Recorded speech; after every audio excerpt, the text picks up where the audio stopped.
This is Activity 2.1 for 7th grade, Module 1, Topic 1, Lesson 2. Take a moment to read the activity description. As the description said, you will need to locate the circle that is at the very back of your lesson. You also will need scissors to cut into 4th, 8th, and 16th pieces. You will now follow the steps in Part 1 and answer the questions for Part 2. Number 1, follow the steps to decompose the circle and then compose it into a new figure. First, cut the circle into fourths and arrange the parts side by side so that they form a shape that looks like a parallelogram. 1b, then cut the circle into eighths and then sixteenths. Each time, arrange the parts to form a parallelogram. 2, analyze the parallelogram you made each time. How did the parallelogram change as you arranged it with the smaller equal parts of the same circle? B, what would be the result if you built the parallelogram out of 40 equal circle sections? What about 100 equal circle sections? 2c, represent the approximate base length and height of the parallelogram in terms of the radius and circumference of the circle. 2d, use your answers to part C to determine the formula for the area of the parallelogram. E, how does the area of the parallelogram compare to the area of the circle? And to F, write a formula for area of a circle. Pause here. If you completed the activity correctly, your model should look something to like what's on the screen. Now, you should have first cut it into fourths and then to eighths, which is what is represented here, and then into sixteenths for part 1. Question 2. Part A said, how did the parallelogram change as you arranged it with the smaller equal parts of the same circle? A response to this you could have said was, as more parts are used, it looks more like a parallelogram. 2b, what would the result be if you used 40 circles or 100 circle sections? Well, an answer for this could have been, it would look more like the parallelogram.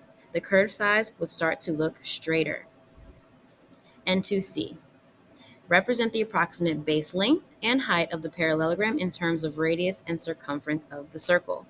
Well, if you notice and look at your model, that our circumference is made up of our top and our bottom base.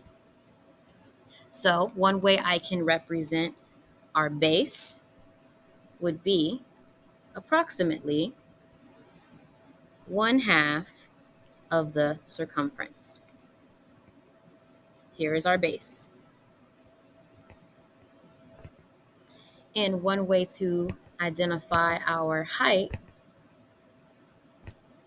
would be by looking at our radius. So as you can see, our radius spans from one base to the other. So our height is approximately the same as our radius. Pause here to record in your workbooks before moving on. Now moving on to 2D. It says use your answers to part C to determine the formula for the area of a parallelogram. We already know that the area of a parallelogram is found by multiplying base times height. Now let's put that in terms of our parts of a circle. We know that our base represents 1/2 of that circumference times our height, which was represented by our radius. Part 2E reads, how does the area of a parallelogram compare to the area of a circle? For this, you should have put, the area of a parallelogram is the same as the area of a circle. Now on to part 2F. We are now going to write a formula for area, or the formula for area, using the formula that we derived earlier. So area we know is equal to 1/2 times the circumference. Well, what is the circumference as it relates to radius? Circumference is 2 times pi times the radius, then times the radius again. Now we have a formula that we can simplify. 1/2 times 2, I know cancels out, or it really doesn't cancel out. It equals 1, so that gives us 1 pi times r times r. Excuse me, let me write 8 equals. And now that we've got area is equal to pi times r, that r times r can also be simplified and written as area is equal to pi r squared. And there is our formula for the area of circles. Pause here to get all of your answers recorded before moving on. Now for part 3. If possible, complete this part with a partner. It reads, use different representations for pi to calculate the area of a circle. Calculate the area of each circle with the given radius.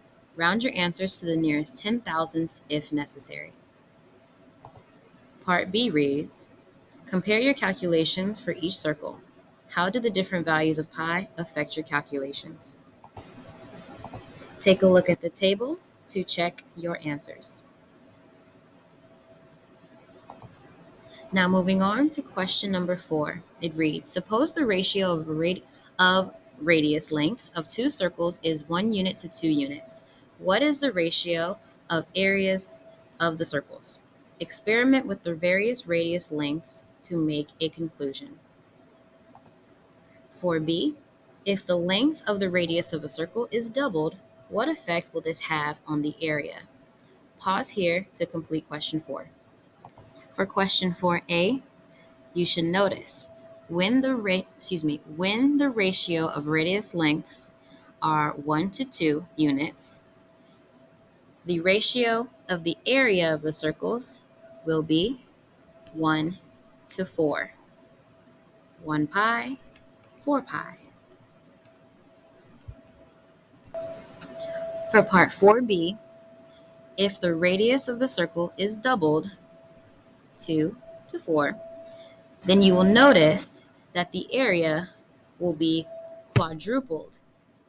It jumped from 4 pi, to 16 pi. In summary, the area of a circle can be calculated using the formula A is equal to pi r squared, where r is the radius of a circle.